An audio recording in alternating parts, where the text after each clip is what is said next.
Good morning and welcome to the second episode of our Let's Keep the Conversation Going series. I'm joined by Emma Hall, who is Key Relationship Director at Moving Legal, and today we'll be discussing why mental health and wellbeing is important to Emma personally, and also why her company has chosen to become a signatory to our charter. Emma, good morning. How are you doing? I'm all right, thank you, Jason. How are you? Yeah, good, thank you. Good. Listen, I know you've got a great profile in our sector, but for the minority who don't know who you are and what you do you want to just touch on the role at Moving Legal and what Moving Legal actually do within our sector? Yeah, so I joined Moving Legal back in July 2019. I am the Key Relationship Director. So what Moving Legal do, we are a conveyancing. I'd like to say we're a conveyancing portal. So basically we will match up brokers and their clients with the correct lawyer to do the service for them. Not always based on price, but it's based on service and experience. So we're a very experienced team of individuals that are there. Okay, and obviously the sector we operate in, very emotive client. We've got an emotional broker as they go through the process. You're really at the sharp end of that. So you as we continue the conversation, you certainly have lots of experience of seeing how those emotions actually play out during the mortgage process.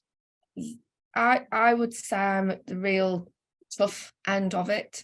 Things will only ever come. I mean, I realised yesterday, when I was thinking about this conversation today, this is my 23rd year in the industry, which is a bit depressing, I've got to say. Never, you're too young.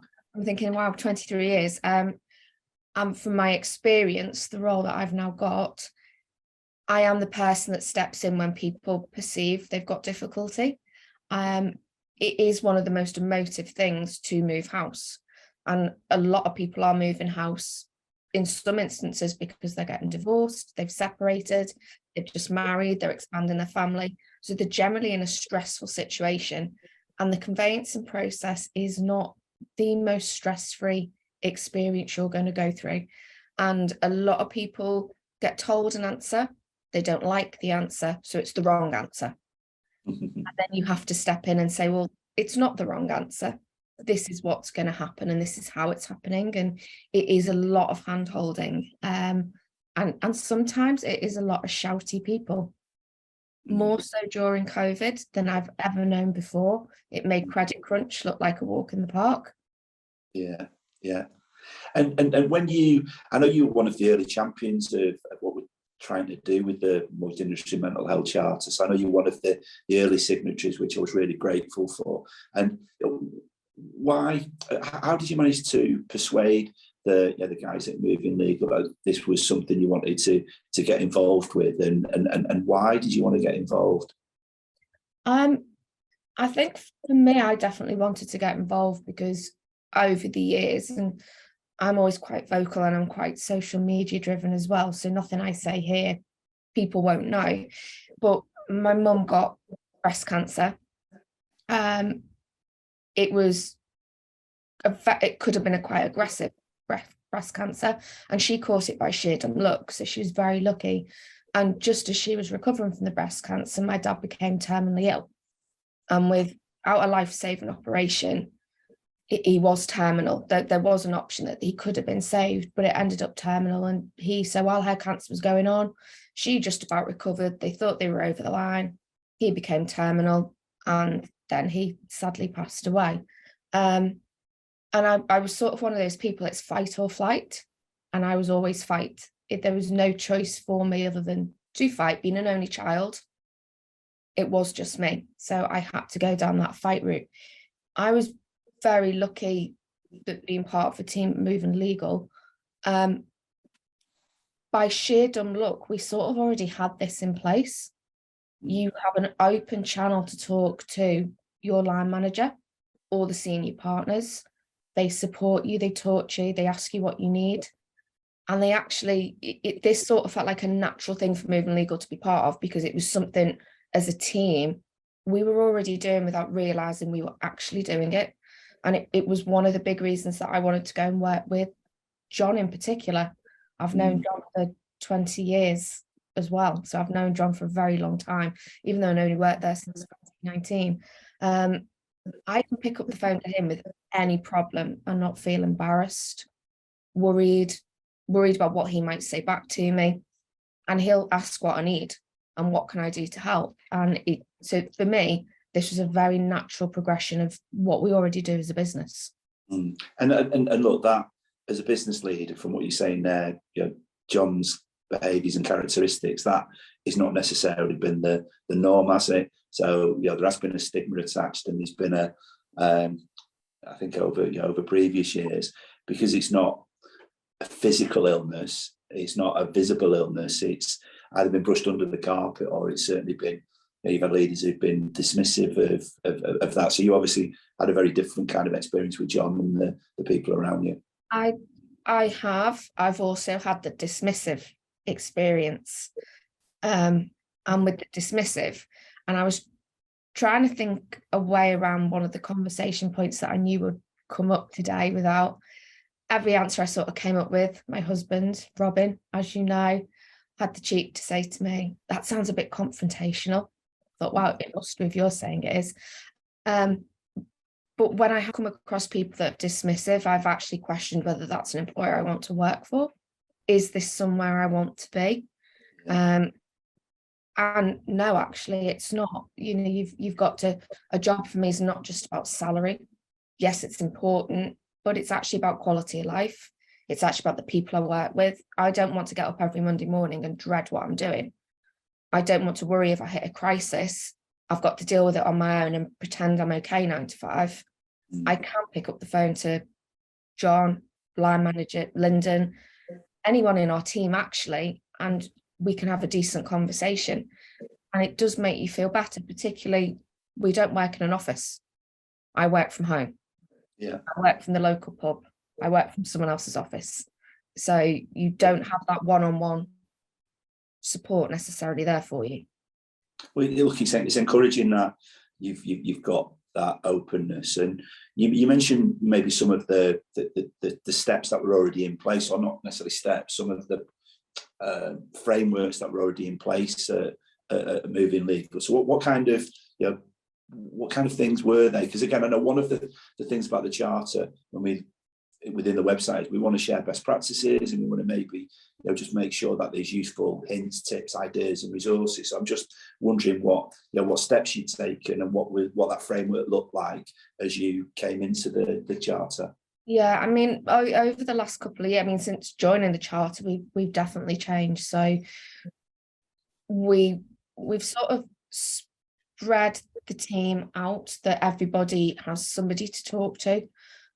So you've got John, who obviously owns the business, but now we've got area directors. So where we originally had BDMs and a sales manager, we've now got our sales manager director still, but we've now got area directors, then they're BDMs, and those area directors have grown from being BDMs.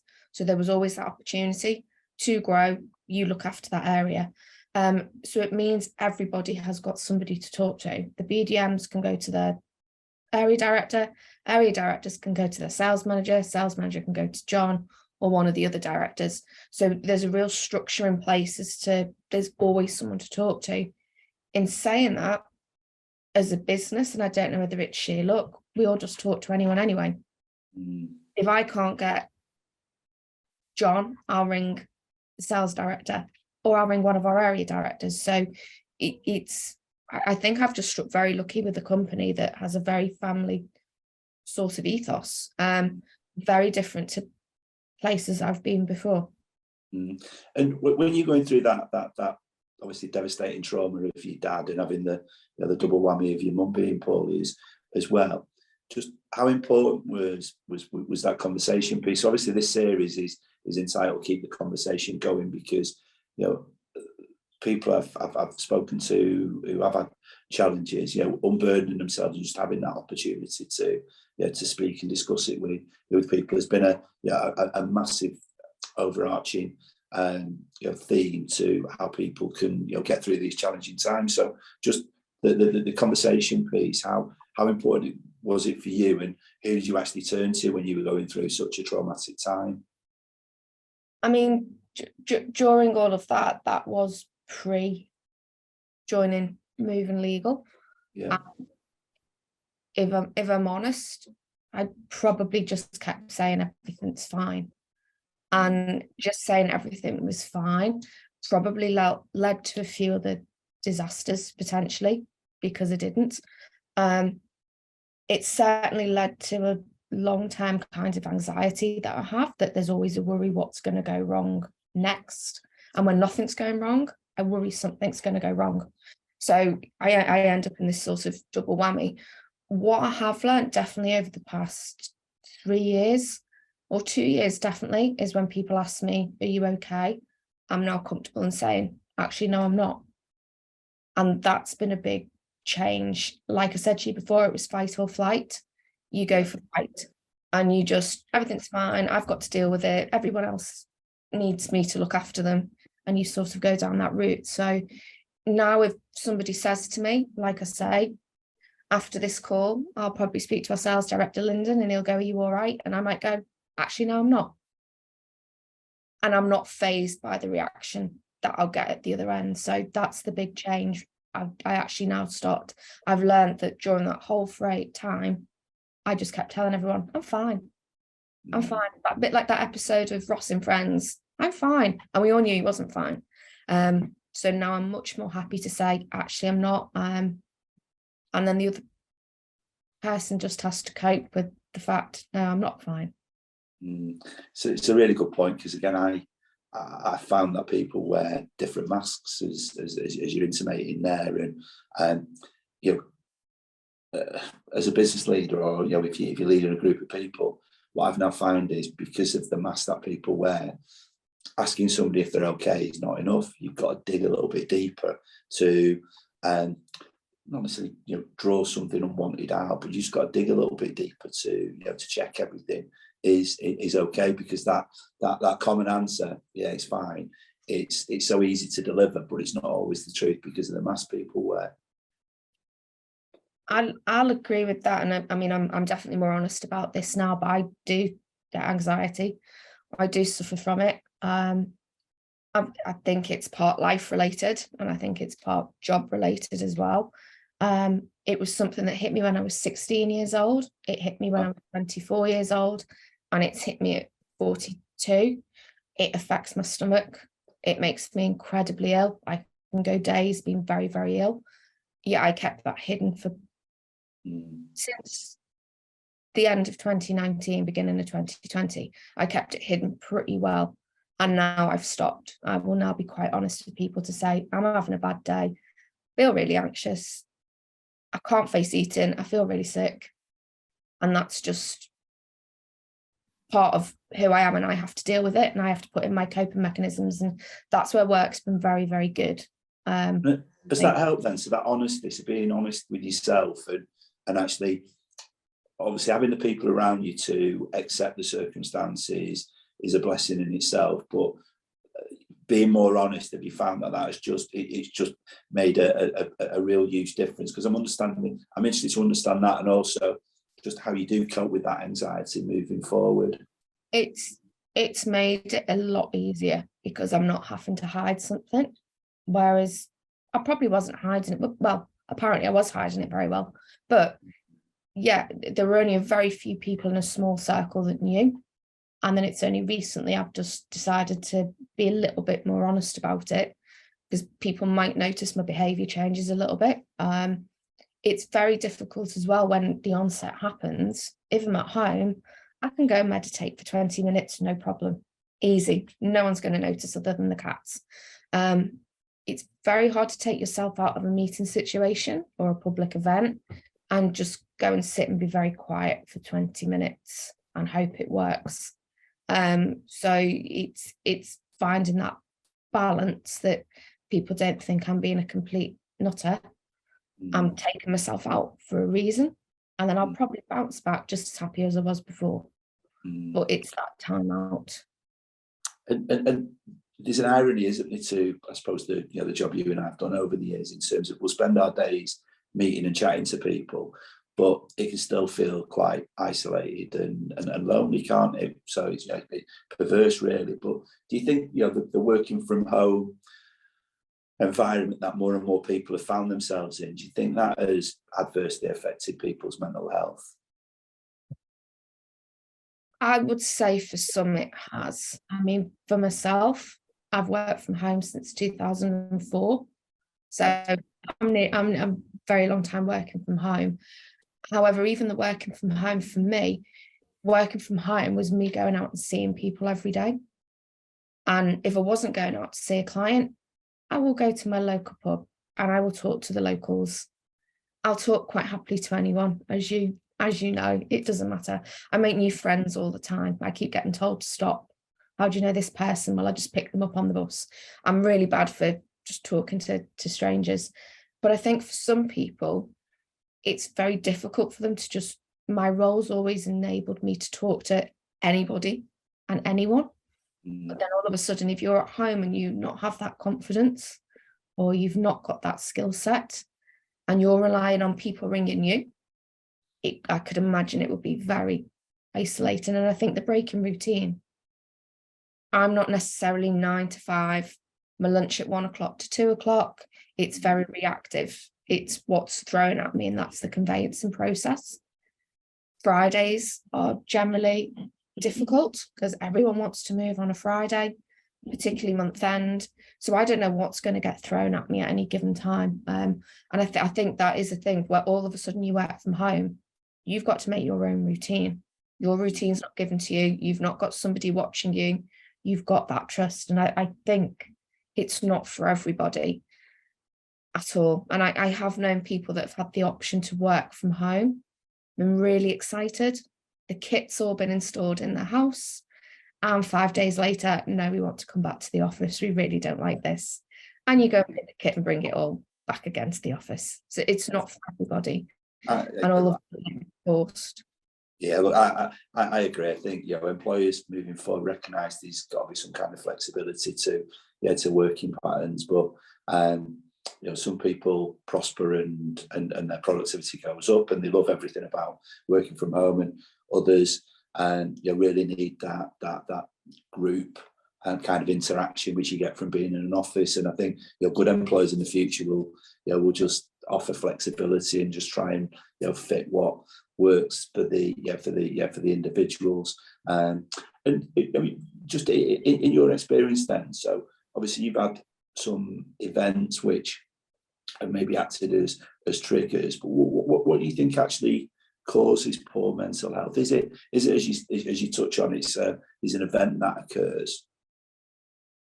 I think it can be a mixture. I mean, anyone that has a trauma that happens that comes out of the blue, I'd be shocked if anybody could deal with it in a great way. I think particularly with my dad, that was an ongoing.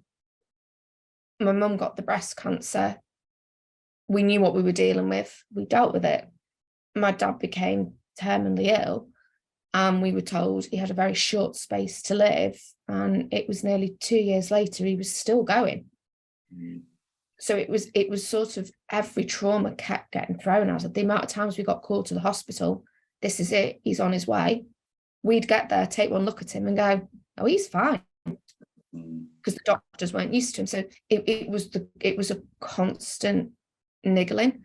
But then you're also having to get on with your daily life and your work pressures. And if you're in a job where stuff is being thrown at you all the time, you don't really get that respite that you might need. And when we said about the mask that people wear, and maybe digging a little bit deeper with the questions. I mean, just how do we spot those early signs of people who are struggling? What do you think? I think that if it's different from your personal life to your work life. You know your friends very well. You spot with a friend a mile off if there's something wrong. They may not pick up the phone as much, reply to your texts as quickly. You can spot changes in their behaviour. I think with a work colleague, it can be a little bit more difficult depending on how your business is set up as to, is that just a work colleague, or is that someone that you value and respect and have part of your team? And then you notice behavior changes. So I know that when my behavior did change and has changed, straight away, one of our area directors, what's up? You're not your normal self. You're not picking up your phone as quick. You're not returning your calls as quick. You don't seem you. They picked up on my behavior change very, very quickly. But like I said, we were a very close-knit team. So I think it's really important in the workplace that employers need to know their employees. They need to know them not just for their work, but personally as to how they are as an individual. Because I think it'd be very difficult to spot, particularly if they're working from home, very difficult to spot if that person's got a problem. I mean, we have it in place. We all have to talk to each other every day. Every day I will have a call with our sales director, Lyndon. Every day the area directors will have a call with Lyndon. Every day the BDMs will speak to their area director. Everybody speaks to someone every day.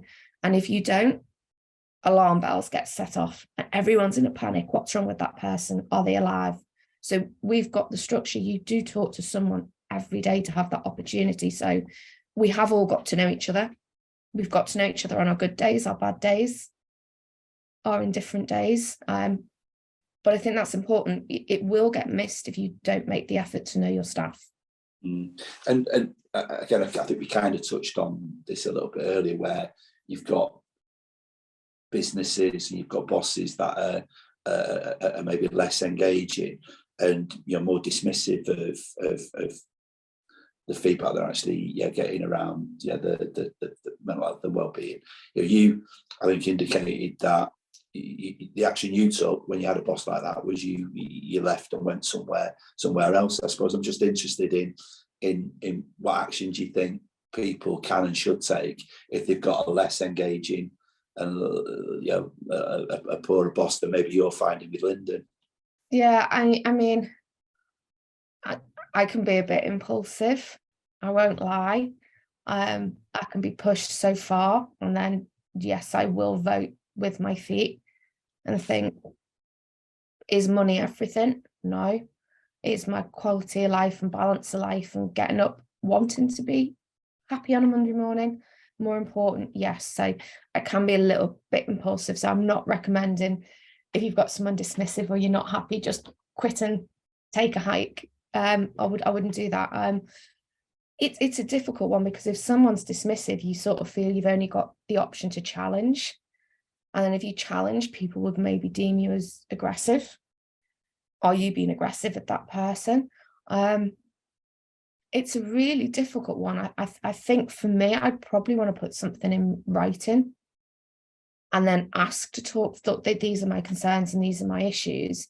I'd welcome an open conversation, and I'd like to bring a colleague with me, or I'd like to bring an external third party with me.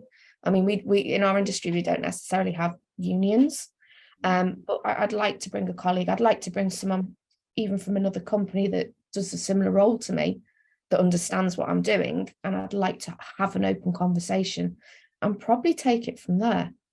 But I think it's a difficult one if someone's being dismissive, it will almost sometimes be deemed as being aggressive back, and that's not it. You're just trying to fight your corner to get some help. I mean, but positively is, again, as we touched on earlier, we've got the trends are that more and more companies are having health and wellbeing on their radars for the staff. And when we did a survey 18 months ago, I think 74% of companies were offering, from the respondents, were offering zero mental health and wellbeing. When we revisited it last year, it had reduced to 52%. But the alarming thing was we started more companies offering zero support than we're offering support. So I still think we've got a real way to go to it being, every business being like you're finding with the people around you. But the trends do look positive, and certainly the conversations are more are less unexpected. And I think there's a conversation which is more encouraged now, which has to be a positive. And I suppose just really want to pick up on just a couple of other things around those coping mechanisms. So you've obviously had, you know, a few challenges, and you indicated, you know, some I suppose behaviours that you'll try and adapt and adopt. What else? What other advice would you give to people who have maybe been, you know, struggling a little bit in terms of hints and tips? I think it's fine. Something that, I mean, firstly, you've got to be honest with yourself that there is an issue. Until you do that, and I mean, I've had more than the traumas that we've discussed today that have caused the issues as well, but it's acknowledging that there is a problem to begin with yourself, and then it's being able to talk to someone about it, which is what I did. And I did go to a counsellor for a brief period of time, decided that wasn't for me, but it certainly opened up. I then looked at what worked for me. So meditation worked for me. The only way, and I knew this from the age of 16, 24, if I took a time out and concentrated on breathing and meditating, it got rid of 90% of my problem. I also found running. I was not a runner at school. I got a lift around the cross-country course from my mum. I didn't do cross-country. She would pick me up, take me partway around. It would get to the point on the cross-country course that I would be so late for my next lesson because I refused to run and I walked. The PE teacher had to come and pick me up. I was like, I don't want to run. I was in the netball team, happily do netball. I'm not running. I've now found running really works. If I'm particularly working from home, you don't really have anyone to vent at. And if you can't maybe get hold of anyone, running kit on, and I'll go out for a 10-minute run. And I come back a completely changed, much more chilled out, more sweaty, but much more chilled out person. So it's finding what works for you. Running wouldn't work for everyone. Meditation doesn't, but it's finding that something that you can have a 10, 20-minute time out, just to forget about what's going on around you. And then you come back with maybe a bit of a clearer mind. Than that initial, we've got ourselves, I think, particularly since COVID, into what I call the Amazon Prime world. Everything has to be available now. If you ring me, I have to answer my phone now. If you email me, the answer will come back to you within 30 seconds. And as we started to open up and go out, your responses became a little bit longer in coming back. But then people become more stressed and sometimes more aggressive at you, that you're not coming back to them that quickly. So I think we've got to take charge of our own time a little bit better. And there's nothing wrong with taking an hour to respond to someone.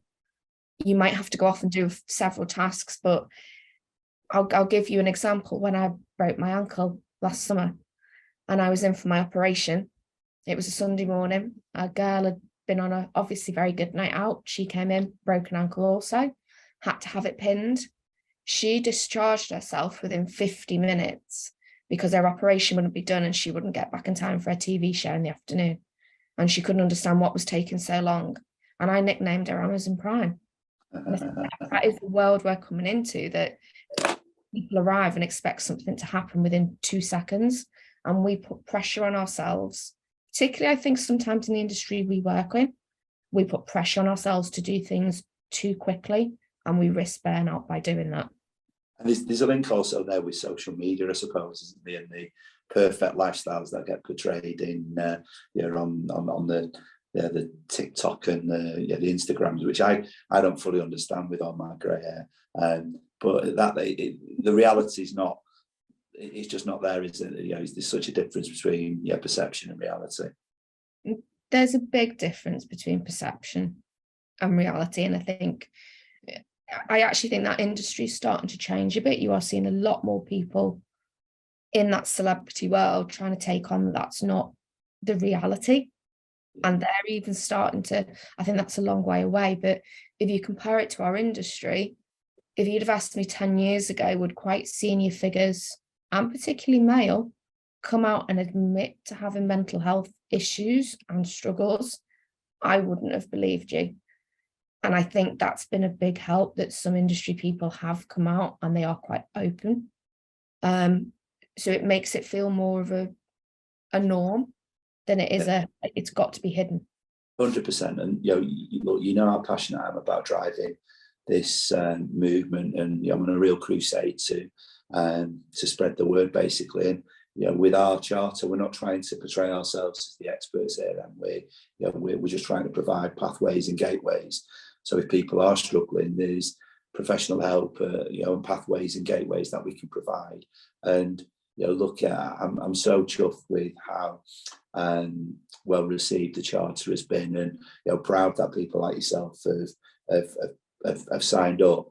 And we're now touching probably around about 10,000 individuals fall under the framework now. So there's probably about 60 signatories, co-founders, but we're touching over 10,000 individuals. So we've come a long way, but I'm not going to stop until that 52% has fallen to zero. So it's wishful thinking, expecting 100% of the companies to offer health and wellbeing support, but we've certainly got to move into a territory where more companies are offering health and wellbeing support than not, and I think that's the next measure for me when we do the survey. But look, I'm really chuffed, as I say, to have yourself and John and Moving Legal behind this. And what's next then for yourself personally and for Moving Legal with mental health?